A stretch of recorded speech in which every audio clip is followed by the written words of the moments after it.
There are things you've never said out loud, not because they're dramatic, not because they're unforgivable, but because they feel exposing.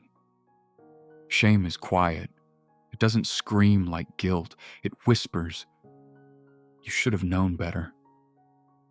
You're not who people think you are."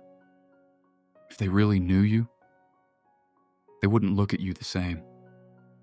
Shame is not just about what you did, it's about who you believe you are. And that's why it lingers. You can repent, you can apologize, you can grow. But shame doesn't always leave with behavior change, because shame is identity-based. It attaches to your sense of self. Maybe it came from a mistake. Maybe it came from something done to you. Maybe it came from growing up in an environment where performance determined worth. Shame grows in silence. It grows in comparison. It grows in secrecy. And the most painful part? You can be doing well externally and still feel internally exposed. You can be successful, faithful, responsible, and still feel like you're hiding something. That's the quiet shame. It doesn't ruin your life. It just makes you feel slightly less worthy inside it. And the more capable you are, the harder it is to admit. Because capable people don't struggle with shame. They move forward, they improve, they succeed. But improvement does not automatically remove shame. Because shame is not about competence, it's about perceived inadequacy. Let's pause. What do you feel ashamed of that no one would guess? Stay with that question, because by the end of this reflection, that weight may not feel the same. Let's go deeper. Shame is not just a reaction, it's a learned emotional pattern. Most people don't remember the first moment they felt shame, but they remember the feeling, that sudden drop inside the chest, that heat in the face, that tightening in the stomach. Shame often begins in environments where love felt conditional, where approval felt earned, where mistakes felt magnified. Maybe you were corrected harshly. Maybe you were compared. Maybe you were praised only when you performed. Over time, your brain learns something subtle. If I disappoint, I lose connection. And because humans are wired for attachment, your system decided, it's safer to criticize myself before anyone else does. That's how shame forms. It becomes an internal voice that monitors you constantly. It says, don't mess up. Don't say something wrong. Don't be too much. Don't be too little. Shame is protective at first. It tries to keep you accepted. But over time, it becomes restrictive. It doesn't just guide behavior. It shapes identity. Instead of thinking, I made a mistake, you start believing, I am the mistake. That shift is subtle, but powerful. And here's something most people never realize. Shame thrives in isolation. It loses power in safe exposure. The reason shame feels permanent is because it lives in secrecy. You replay moments privately. You analyze your words. You relive old failures. And each time you revisit them, your brain strengthens the association. This is who I am. But shame is not truth. It is memory fused with emotion. It is old experience still echoing in present identity. And sometimes, it isn't even about something you did. Sometimes it comes from something done to you.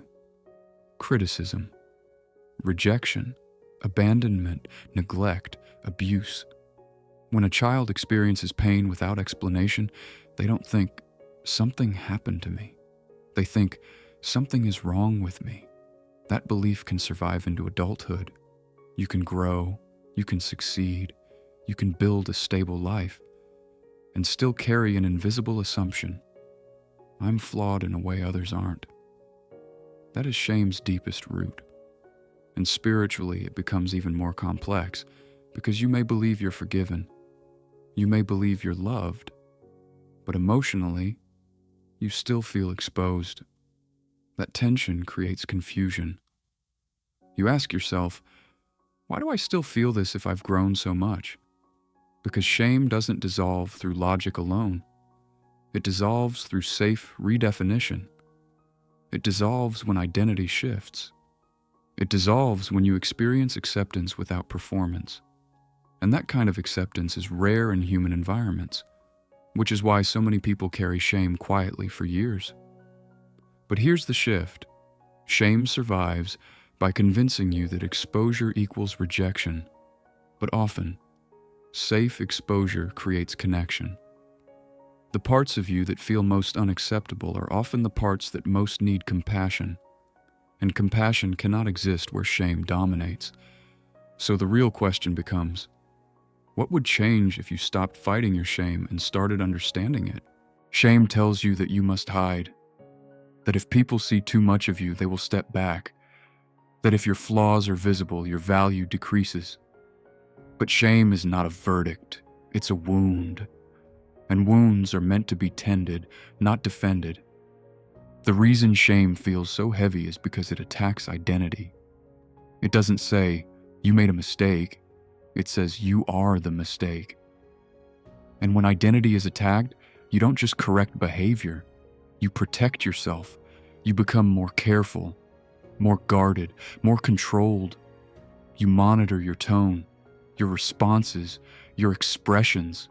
You rehearse conversations in your mind before they happen. Not because you are manipulative, but because you are afraid of being exposed. But here's the turning point.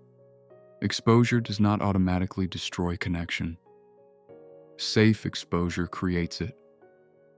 The parts of you that feel unacceptable are often the parts that were never properly understood. And understanding dissolves shame, not instantly, but steadily. The opposite of shame is not pride, it's acceptance. Acceptance that says, I am imperfect and still worthy. I have failed and still belong. I have weaknesses and still have value. This is where emotional maturity begins, not in becoming flawless, but in becoming integrated.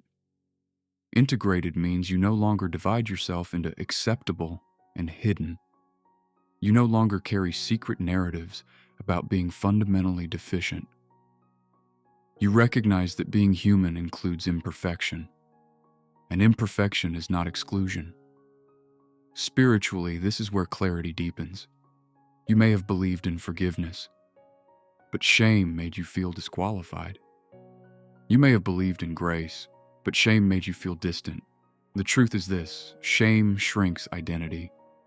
Grace expands it. Shame isolates. Grace reconnects. Shame says, stay small. Grace says, you are still held.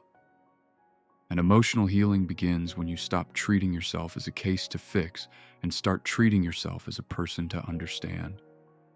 Ask yourself something quietly. What part of me have I been hiding even from myself? And what would happen if I looked at that part with compassion instead of criticism? Compassion does not excuse harm. It restores dignity. It separates behavior from identity. It allows growth without self-condemnation. And here's something powerful. Shame loses intensity when it is named. Not publicly, but honestly.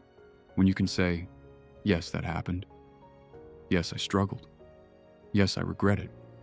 And still say, I am not defined by it. You begin to reclaim identity. You begin to step out of the quiet shrinking that shame creates. You begin to stand without armor, and standing without armor is strength, not weakness. If you've been carrying quiet shame, you are not uniquely flawed. You are human. If you've believed that parts of you make you less worthy, that belief can change, not overnight, but gradually, through understanding, through integration, through grace. You are not the worst thing you've done. You are not the harshest words spoken to you. You are not the version of yourself from your lowest moment. You are becoming. And becoming requires room. Shame takes up space, but it does not own it. And if this reflection resonated with you, if it named something you've never fully articulated, You are not alone in that experience, not even close. The quiet shame you carry does not have to remain silent forever. It can be understood, it can be softened, and over time, it can be replaced with steadiness. Not perfection, steadiness. And steadiness is enough. Before you go, take a slow breath. Whatever you're carrying today, you don't have to carry it alone. You are seen, you are known, and you are deeply valued. If you need prayer, if you need clarity, if you simply need a quiet place to reflect, this space is here for you. Stay grounded, stay gentle with yourself, and remember, you are not alone.